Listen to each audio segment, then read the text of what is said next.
Vamos lá. Então, nesse processo de captura de substância, a gente vai ter na verdade, três processos, né, de endocitose. Lembra bem que endocitose, endo vem de dentro, vem para dentro, tá certo? Então, a endocitose é todo e qualquer processo onde a célula vai capturar partículas, vai capturar substâncias, tá certo?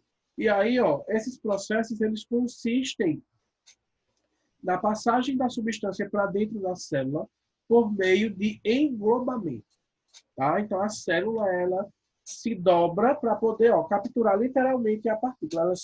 Ela engloba a partícula. Ela recobre e engloba. Tipo assim, a simbiose do Homem-Aranha, quando ele vai chegar nele, ele engloba, não é? Então, é mais ou menos isso que a célula faz. Tá certo? Então, esse processo permite o transporte de substâncias do meio extra para o intracelular, ou seja, a substância está fora, ela passa para dentro da célula. Através de vesículas limitadas por membranas, a que se dá o nome de vesículas de endocitose. Então, como vocês estão vendo na imagem, a membrana ela se dobra, tá? Até capturar aquela partícula. Tá certo? Essas membranas são formadas por invaginações ou dobras da membrana plasmática, seguida de fusão e separação de um segmento da mesma, de um segmento da membrana plasmática. Então, ela se dobra e quando uma parte se junta com a outra, se fundem, tá? A membrana é reconstituída e a partícula ela fica dentro de uma pequena vesícula dentro da célula, tá? Aí, a partir daí, a gente vai ter o processo de digestão celular. E a gente vai ver esse processo quando a gente for estudar lisossomos, tá certo? Mas lembrem bem desse processo. Como endocitose, a gente vai ter dois processos, que é a pinocitose, três, né? Mas os dois principais é a pinocitose e a fagocitose. Qual a diferença entre eles? São poucas as diferenças, tá, gente?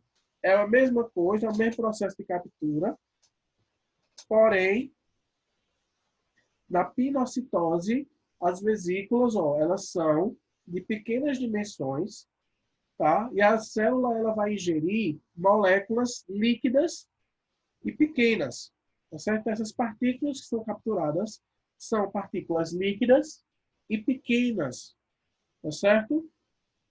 São partículas que poderiam ter dificuldades em penetrar na membrana, tá? Por serem partículas solúveis em água. Vocês sabem que tudo que é solúvel em água tem uma certa dificuldade para entrar na membrana, porque a membrana ela é lipossolúvel. Não é isso? Então, a pinocitose é o englobamento de partículas líquidas e pequenas, que são partículas solúveis em água. Tá? Já a fagocitose é o englobamento de partículas grandes, porém partículas sólidas. Tá certo? É um processo bem parecido com a pinocitose. A única coisa que vai ser diferenciada é que um engloba partículas líquidas e o outro engloba partículas sólidas. Alguma dúvida? Não, né? Então, na imagem, vejam mais ou menos como é que acontece o processo de englobamento. Só caiu?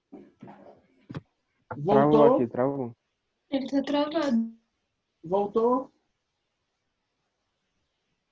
Voltou?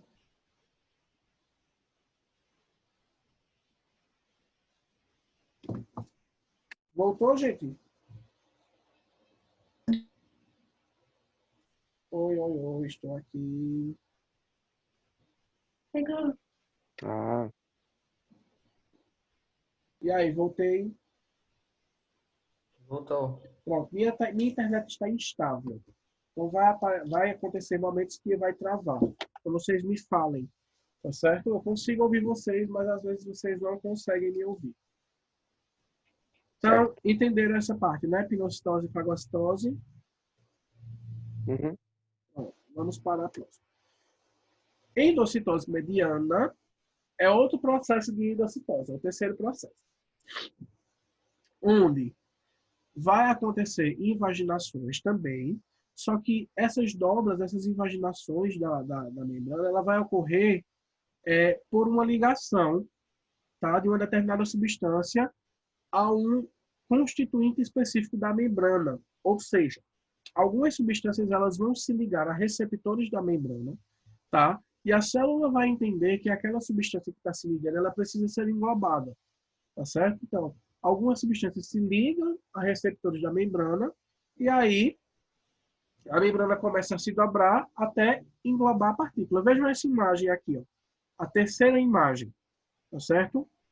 Como é? Eu tenho os receptores, ó, que se ligam às partículas e aí, ó, a célula ela se dobra para poder invaginar-se e englobar a partícula. Tá? Então, lembra bem, fagocitose, partículas sólidas e líquidas, partículas sólidas e grandes, pinocitose, partículas líquidas e pequenas, e a endocitose mediana é o processo de englobamento de partículas através da ligação entre substância e receptor. Tá? Dúvidas? Vamos A lá. gente viu isso no 7º ano, não foi, professor? A gente viu isso, foi um pouquinho no 7º e um pouquinho no 8º, Arthur. A gente viu isso também no 8º. Tá? Então, para entrar na célula, deste modo, é necessário que a membrana possua receptores específicos para a substância que será englobada em questão. Fácil, não é? Então, vamos lá. Exocitose é o processo reverso. Enquanto a endocitose, eu vou estar capturando partículas, na exocitose, eu vou estar o quê? Liberando essas partículas.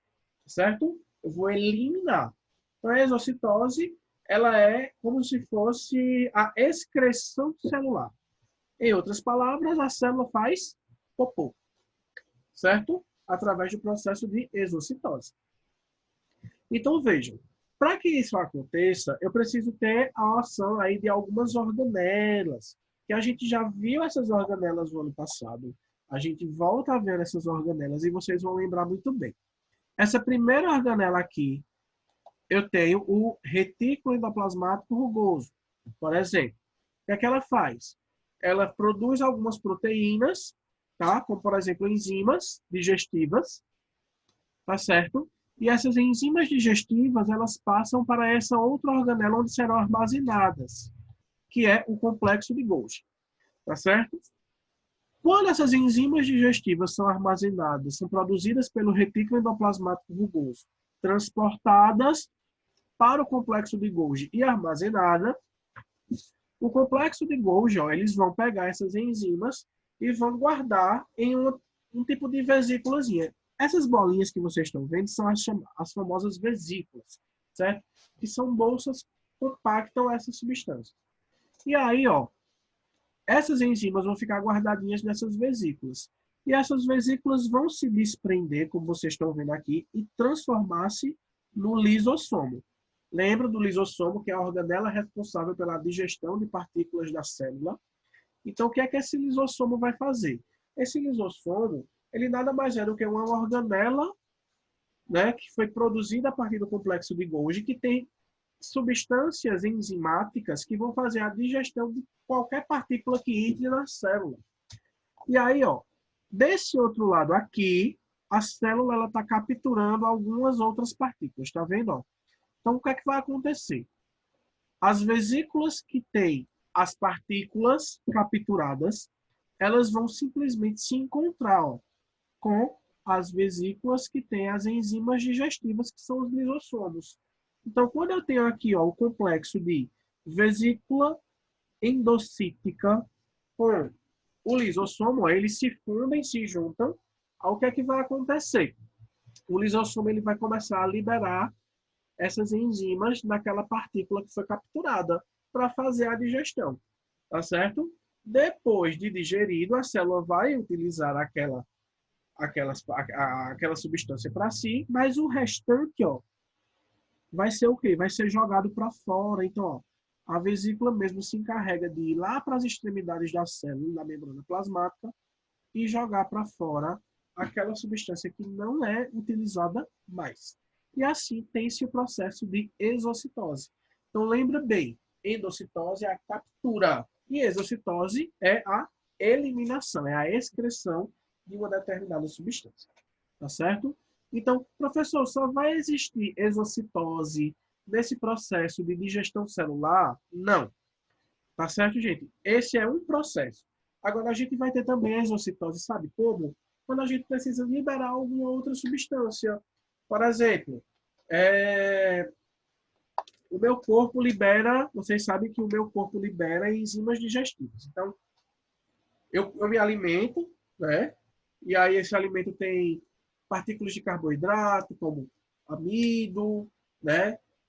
Sacarose, lactose. E eu preciso digerir essas substâncias para poder absorver alguns nutrientes, como vocês sabem. E aí essas enzimas são liberadas a partir de onde? São liberadas a partir do processo de exocitose, tá? Então, o complexo de Golgi, ele armazena todas essas substâncias, enzimas, proteínas, hormônios, tá? E quando a célula precisa excretar essas substâncias, então elas são excretadas a partir do processo de exocitose também. Então, as vesículas que guardam essas substâncias, elas vão para as extremidades da célula, né? Lá na membrana e joga para fora. A mesma coisa acontece, por exemplo, quando a gente chora, quando a gente produz saliva, quando a gente produz o muco do sistema respiratório, o catarro. A gente precisa liberar essas substâncias que são substâncias excretoras, certo? São excretas. Então, a célula ela utiliza desse processo, do processo de exocitose. Alguma dúvida? Nenhuma. Tem certeza? É bem facinho. É fácil, é tranquilo, tá certo? E fim por hoje sobre esse assunto. A gente fecha a membrana. Acabamos o conteúdo de membrana plasmática. Tá certo? Alguém quer falar alguma coisa? Cadê Samuel Bento, que nunca mais ouvi? Eu estou aqui, meu senhor, e eu estava vendo tudo. Tranquilo, Samuel? Tá conseguindo Tranquilo. entender bem o funcionamento das células? Não sei como é que tá sendo aí esse processo. Entender não consigo nada, mas eu tô caminhando. Você que você é inteligente. É o que dizem, eu que não confio. Miguel, tá tudo tranquilo aí? Raika. Vejam como o funcionamento das células são lindos. É um funcionamento perfeito. Tá certo? Que hora acaba essa aula? Não faço ideia. Acho que é 11. 11h50. Então dá tempo da gente começar um conteúdo novo. Deixa eu pegar aqui. Não, vamos fechar a aula por agora mesmo. Dá tempo. Homem. Deixa eu pegar Mas aqui. vamos que eu gosto de ciências. É maravilhoso. A melhor matéria que existe. Concordo. Não é? Primeiro professor que eu falo uma coisa que eu concordo. Verdade, mas gente. A ciência, Eu odeio matemática, eu odeio português com toda a força da alma, mas Também. ciências eu adoro. Também. Odeio matemática, odeio português, odeio ciências humanas. Mas são Isso também, necessárias. isso com certeza. Necessário é uma palavra forte, porque de meu ponto de vista, o ser humano não devia ter evoluído, devia ter continuado na Idade da Pedra. Porque assim seria muito mais vantajoso para o mundo em si, não para o ser humano, para o mundo. Claro, com certeza, né? Isso aí eu também concordo. Pense comigo. Se o ser humano não tivesse evoluído, não teria matemática, que seria uma bênção para mim. E também Mas, não Samuel, eu vou ser sincero a você. Fala. Se o ser humano não tivesse evoluído, não teríamos tantos problemas como temos hoje em dia.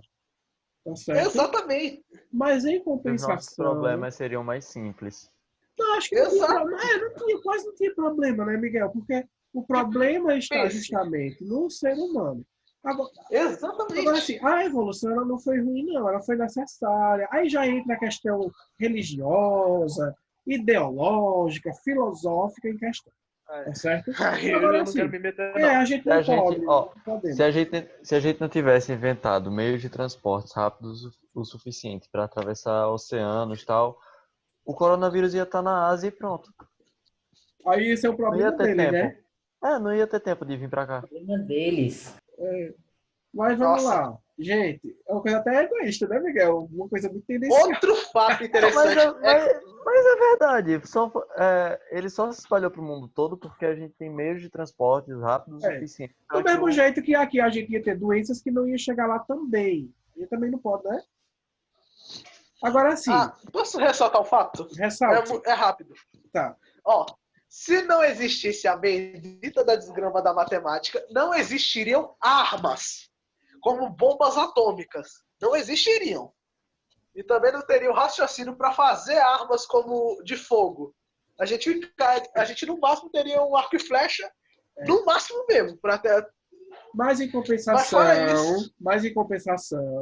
se não fosse pela inteligência do ser humano, a gente não ia ter, por exemplo, a medicina, a gente não ia ter, por exemplo, o uso de medicamentos, né? Então, muita coisa também ia ser ruim para a gente. A gente tem que ter os dois pesos e duas medidas, né? Eu tenho certeza que o chá de boldo ainda existiria. Claro. Mas, assim, o grande problema é justamente usar a inteligência para coisas ruins. O grande problema do mundo se chama capitalismo. Pronto, acabou. Vamos lá. Esse é o melhor professor desse lugar. Pronto, acabou. Uma salva de palmas para Riali. Pois é. Quem for contra aí, problema seu, mas é a verdade. Melhor professor. Eu digo logo. Vamos lá, gente. Vamos voltar para o citoplasma, né? Não era entrar no citoplasma? É isso mesmo. Vamos para o citoplasma. Lembrando, veja como é linda, gente, a célula da gente. A gente estuda a célula de fora para dentro. Quando a gente chega no meio dela, a gente vê todos os seus complexos, que é bem mais complexo o estudo do citoplasma, o estudo do núcleo, mas a gente vai passear um pouquinho por eles. Tá certo? Gente, eu costumo dizer que a membrana plasmática, ela estuda a fisiologia da célula. Tá certo? Ou seja, todas as funções vitais da célula, elas são estudadas através do processo de transporte de substâncias. Tá certo? Quando a gente vai para o citoplasma, a gente vai ver a parte bioquímica da célula. A gente vai ter a função fisiológica também. Em cada organela dessa, a gente tem uma função fisiológica, a gente vai estudar elas. Só que aí, o citoplasma ele está mais atrelado às funções bioquímicas. Tanto é que a composição do citoplasma ela é formada por todas aquelas substâncias que a gente estudou no começo do ano. Glicose, proteína, aminoácido, lipídio, tudo aquilo forma aí o complexo, né, citoplasmático, o complexo bioquímico. Então, toda e qualquer substância ela está despejada no citoplasma. Tá certo, gente? O citoplasma, como vocês sabem, ele é a parte gelatinosa, a parte líquida da célula. Toda célula vai possuir citoplasma. Tá certo? E é nele que está guardado tanto as substâncias que vamos utilizar, todas as substâncias que vamos utilizar passam para o citoplasma, como também está guardado todas as estruturas, certo? Citoplasmáticas, que são as organelas. E o que são organelas, professor? A grosso modo falando, organelas vão ser os órgãos da célula. A gente vai ver isso daqui a pouco, tá? Então, o citoplasma ele vai estar entre a membrana plasmática e a membrana nuclear. Nunca confundam isso. Membrana plasmática é a membrana que envolve a célula. Membrana nuclear é a membrana que envolve o núcleo. Nem todas as células vão ter essa membrana nuclear, né? Que é o que a gente chama de carioteca. Então, no caso dos eucariontes, o citoplasma ele vai estar, sim, entre a membrana plasmática e a membrana que envolve o núcleo. Tá? Porém, nos procariontes, o citoplasma ele vai estar por toda a extensão celular. E o material genético ele fica mergulhado nesse citoplasma, que é diferente do eucarionte. Por ele possuir uma estrutura que delimite o núcleo, o material genético ele fica dentro dessa membrana guardado. E aí ele não tem contato direto com o citoplasma da célula. Alguma dúvida? Acredito que não. Então vamos lá. Além da parte fluida, o citoplasma contém bolsas e canais membranosos e organelas, ou orgânulos, tanto faz. Então vocês vão ter aí como sinônimos. Organelas, orgânulos, organoides, certo? Então tudo isso é sinônimo aí que vocês vão encontrar. Cada organela vai desempenhar uma função específica metabólica para o bom funcionamento celular. Certo? Composição do citoplasma, composição química. Tá? Então, o citoplasma, como vocês sabem, ele é um fluido gelatinoso, tá? onde todas as substâncias que são de estrutura bioquímicas vão estar presentes. Então, a gente vai ter aí sais minerais, água, proteínas, aminoácidos, certo? Açúcares, que são os carboidratos, tudo, tá certo? Tudo realmente vai estar no meu citoplasma, porque todas essas substâncias eu vou utilizar para alguma coisa, tá? Então, se eu preciso, por exemplo, se uma vitamina, a vitamina A, ela é boa aí para os olhos e tudo mais. Então, as células do meu olho vão utilizar a vitamina A para desempenhar determinada função, tá certo? Então, as células do pâncreas, né? Células do pâncreas que liberam insulina. Então, essa liberação da insulina acontece a nível celular. Então, a insulina ela é produzida pelas células do pâncreas. E quando eu preciso da insulina, as células elas produzem e liberam na corrente sanguínea. Tá certo? Então, tudo está no citoplasma. Tá certo? Todas as substâncias, todas as reações químicas vitais da célula, elas vão ocorrer no citoplasma em alguma estrutura específica. Tá certo? Então, no citossol, que também é um sinônimo de citoplasma, citossol, hialoplasma, citoplasma, tudo isso é sinônimo, tá? Vai ocorrer a maioria das reações químicas vitais, entre elas a fabricação de algumas moléculas que irão constituir estruturas celulares, certo? Então, produção de proteínas, produção de energia, produção de lipídios, tudo isso são as células que vão fazer. Também no citossol, muitas substâncias de reserva das células animais, como as gorduras e o glicogênio, ficam armazenadas, tá certo? Então, outra função aí do citoplasma é o armazenamento de substâncias. Alguma dúvida? Não, né? Não. Passando. Movimentos citoplasmáticos. São bem simples isso aqui. A gente tem um movimento de ciclose, que é um movimento contínuo, tá? Do citoplasma. O citoplasma, gente, a célula nunca está parada. Ela sempre vai estar em constante movimentação. Tá? E o movimento de ciclose é justamente os movimentos que o citoplasma faz. Então, quando eu olho, por exemplo, no microscópio, uma organela está de um lado, certo? Dependendo de como foi essa estrutura, de como foi essa amostra, depois que eu vou olhar, de um determinado tempo, essa organela já está do outro lado. Tá? Então, a célula nunca vai estar parada. Isso é o que a gente chama de movimento de ciclose, que é o movimento realizado pelo citoplasma celular. E isso acontece devido à contração rítmica de certos fios de proteínas presentes no citoplasma. A gente vai ver que no nosso citoplasma ele também tem o citoesqueleto, que são filamentos proteicos que fazem parte da constituição aí da movimentação de estruturas, quanto também vai fazer parte da constituição da estruturação da célula. Tá certo? É um citoesqueleto. A gente vai ver isso. Tá? A velocidade ela pode aumentar de acordo com a temperatura e com a presença de oxigênio ou não. Então, quanto mais oxigênio numa célula, maior a atividade metabólica, consequentemente eu vou ter maior movimentação, certo? Dessas estruturas citoplasmáticas. Quanto menor o oxigênio, menor essa movimentação. Certo? Então, se eu abaixar a temperatura, o metabolismo ele diminui. Consequentemente, os movimentos celulares também. Se eu diminuir também a taxa de oxigênio, esse metabolismo também diminui e os movimentos celulares também vão diminuir. Tá certo, gente? Então, temperaturas altas e uma boa oxigenação é o que faz o nosso corpo trabalhar de forma mais rápida e eficiente. Tá? E aí eu já volto a falar sobre metabolismo. O metabolismo é importantíssimo, porque ele vai trabalhar com essas duas coisas. Eu vou precisar de uma temperatura boa e uma boa oxigenação para ter um metabolismo rápido e acelerado. Certo? Por isso que quem treina, por exemplo, utiliza termogênicos. São substâncias que vão aumentar a temperatura do meu corpo para fazer com que o meu metabolismo trabalhe mais. Tá certo?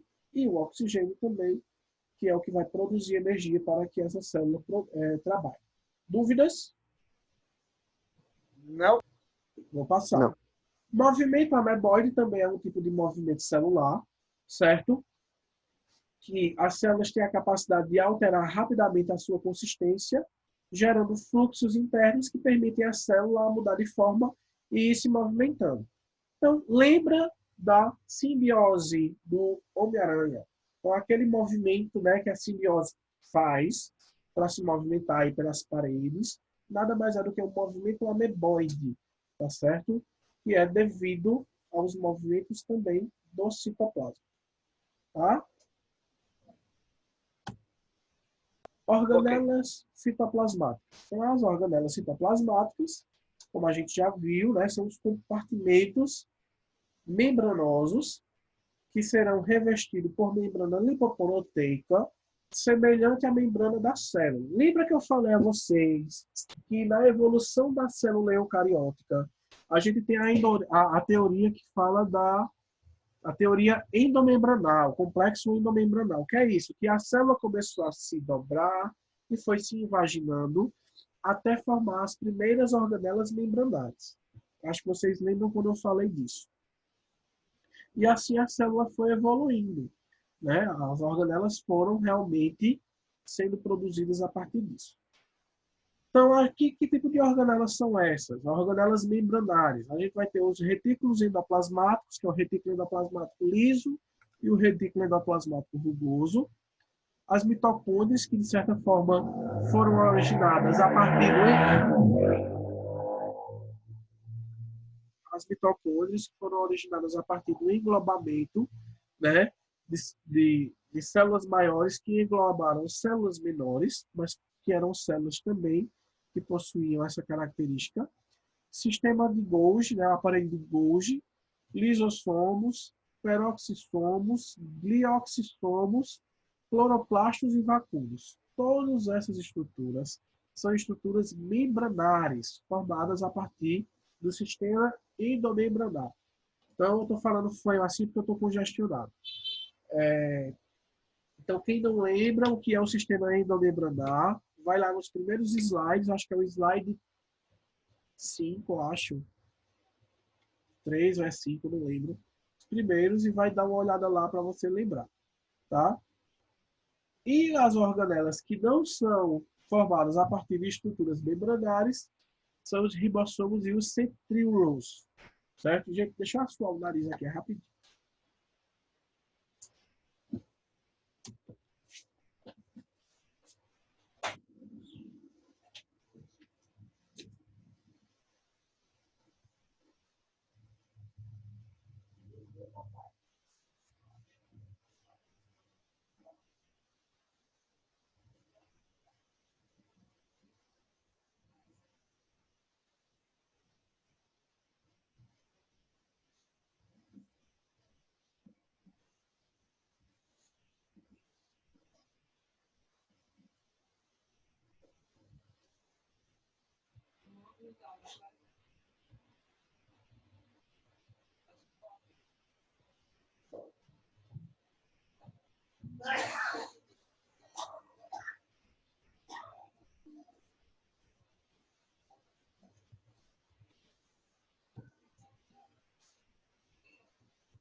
Bola, tá perto do menino, bola. Vem, chega pra cá. Eita, amor da gota.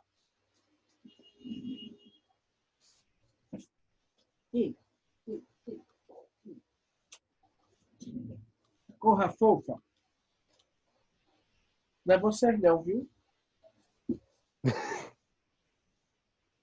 É minha bebê de 10 anos. Já tá uma senhora já. Gente, alguma dúvida sobre isso? Não. Não, né? Então é isso, gente. A célula da gente é bem complexa, mas uma delícia de se estudar. Essa realmente é o meu conteúdo de paixão na biologia, são as células, os processos celulares, metabolismo, certo? Fisiologia.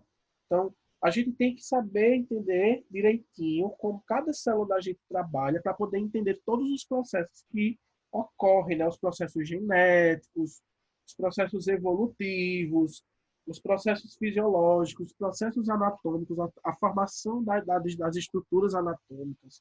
Então, tudo isso a gente tem que entender realmente como a célula trabalha. E uma coisa que eu vou perguntar a vocês. Gente, temos 1 minuto e meio ainda. Eu vou voltar. Eu vou desligar aqui e vou voltar para perguntar uma coisa a vocês. Tá certo? Acabou a aula, mas vamos voltar aqui. Vou encerrar.